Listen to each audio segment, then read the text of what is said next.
রাসূলুল্লাহ মক্কা ছেড়ে মদিনায় যাবে, নিজের জন্মভূমি ত্যাগ করে। গজল আছে, আজ নবী গো আমার বানায়া বাজার, হিজরত করে চলেন মদিনায়।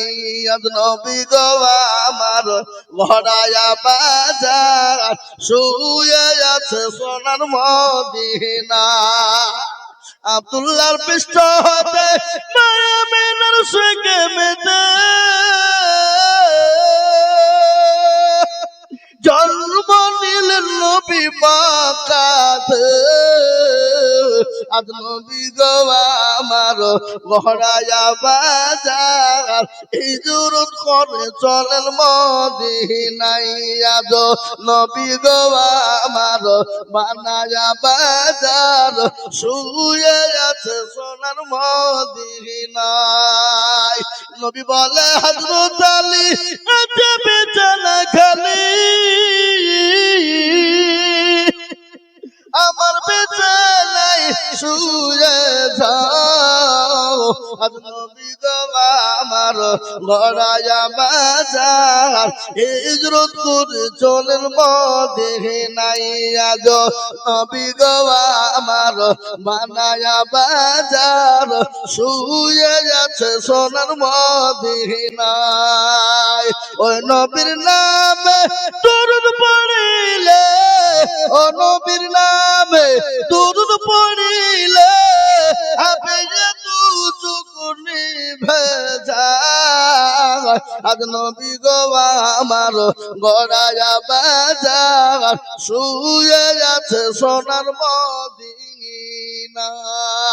মুসলমান দরুদি আমার ভাইরা, আল্লাহ নবী চলে যাবেন, কাফের বেঈমান না ঘেরাও করে নিয়েছে, নবীকে যেতে দিবে না। আল্লাহ বলে নবী গো আপনি কোনো টেনশন করবেন না, ওগো নবী আপনি এক মুঠো বালি তুলুন। বালি বুঝেন না? এই বালি বুঝেন না? বালি বালি তোলার পরে তা সহজ করে কাফেরদের মাথায় ছিটিয়ে দিন। ওগো রাসূলুল্লাহ যখন হাতটা বুলিয়ে দেবেন, চোখ দুটো বন্ধ হয়ে যাবে আর আপনি চলে যাবেন। আল্লাহর নবী এক মুঠো বালি তুললেন, তা সহজ করে কাফেরদের মাথাতে ছিটিয়ে দিলেন।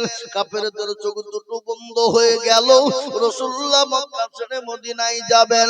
আল্লাহ জানিয়ে বলেন নবী গো আপনি বালিটা নিক্ষেপ করে দিলেন, আর আমি আল্লাহ ওই কাফেরদের চোখ দুটো বন্ধ করে দিলাম।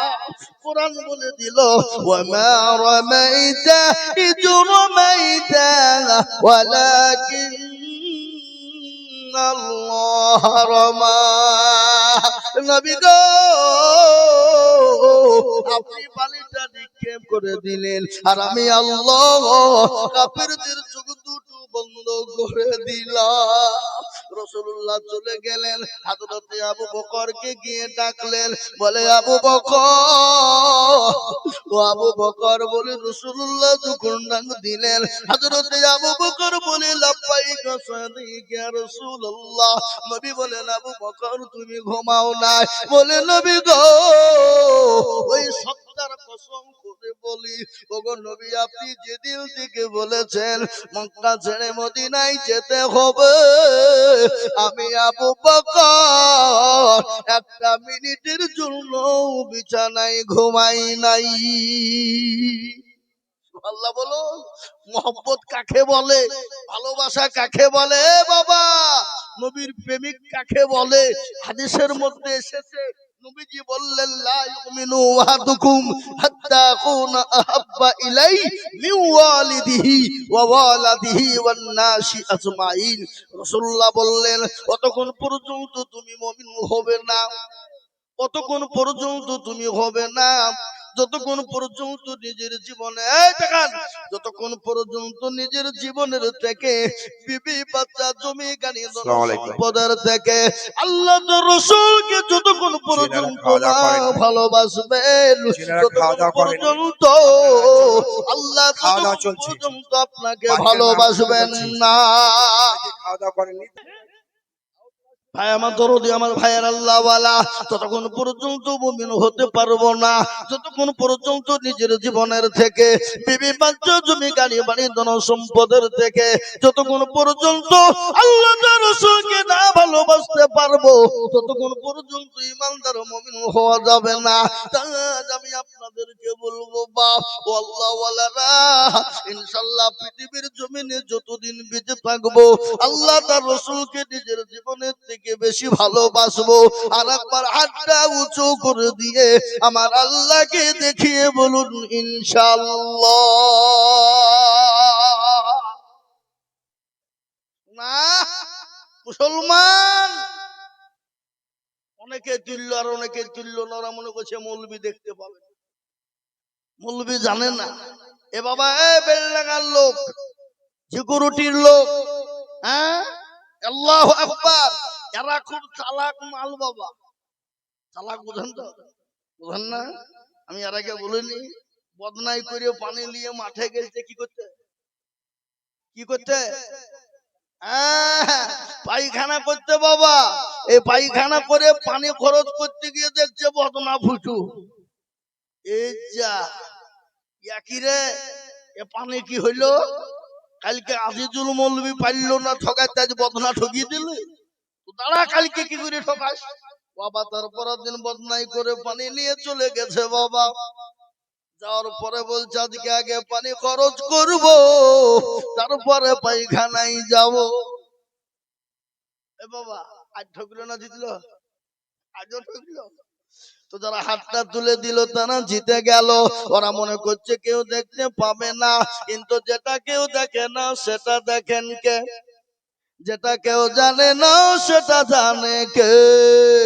সবাই বলে আমি ভালো, আমি জানি কি আমার মনের গোপন খবর জানে আল্লাহ জি। আলোতে আধারে নির্জনেতে কথা কি করেছো তুমি সব জানে সে। টাকানি চোখে থেকে যাবে না ফাঁকি, আমি জানি কি। মুসলমান সকলকে ফাঁকি দেওয়া যাবে, আমার আল্লাহকে ফাঁকি দেওয়া যাবে না। আজ আমি আপনাদেরকে বলবো বা আজকে গোটা পৃথিবী চাইছে মাদ্রাসা থব না, কোরআন থব না, মসজিদ থব না, মুসলমান থব না। আমি বলবো বেঈমান শুনেলে হাজার চেষ্টা করলেও ইসলাম এবং কোরআন মুসলমানকে শেষ করা যাবে না। আর একবার হাতটা তুলে দিয়ে বলুন ইনশাআল্লাহ। নামিয়ে দেন হাত। দেখেন কোরআন আল্লাহ বলে দিয়ে চালিয়াও বালাকুতিমু আলা আফওয়াইহিম ওয়া তুকাল্লিমুনা আইদিহিম ওয়া তাশহাদু আরজুলুহুম বিমা কানু ইয়াকসিবুন। কিয়ামতের দিনে জমানে তালা মেরে দিবে, বলতো কে কোন কাজে ব্যয় করেছিল। সেই দিন বলবে আল্লাহ ওই নুমানিয়া মাদ্রাসা জালসা কোরআনের খিদমতের জন্য, ইসলামের খিদমতের জন্য আজিজুল হক হাত পেতেছিল, হাতটা তুলে দিয়েছিল, সেই দিন জাহান্নামটা হারাম হয়ে যাবে। আজ আমি বড় আনন্দিত গর্বিত বাবা। আজকে গ্রামগঞ্জের ভিতরে এত বড় মাদ্রাসা, আর এই মাদ্রাসার ভিতরে 6 জন কোরআনের হাফেজ হয়ে গেল। এটা কম ভাগ্য নয় বাবা, এটা এলাকার মানুষের ভাগ্য, এটা এলাকার মানুষের ভাগ্য, এটা এই দেশের মানুষের ভাগ্য, এ দেশের মানুষের কৃতিত্ব, এলাকার মুসলমানদের কৃতিত্ব। তাই এই মাদ্রাসাকে বাঁচানোর জন্য, আল্লাহর কোরআনকে বাঁচানোর জন্য বহু টাকা বহু দিকে চলে গেছে, বিবি বাচ্চা ছেলে মেয়ের পিছনে চলে গেছে। আজ আমি আপনাদেরকে বলবো ও আল্লাহর গোলাম, আমি আজিজুল হক সারা পশ্চিম বাংলা নয়, আসাম, ত্রিপুরা, মেঘালয়, মণিপুর, উড়িষ্যা, বিহার, ঝাড়খণ্ড, পশ্চিম বাংলা, বাংলাদেশ, কত জায়গায় লক্ষ লক্ষ টাকা করে বলি।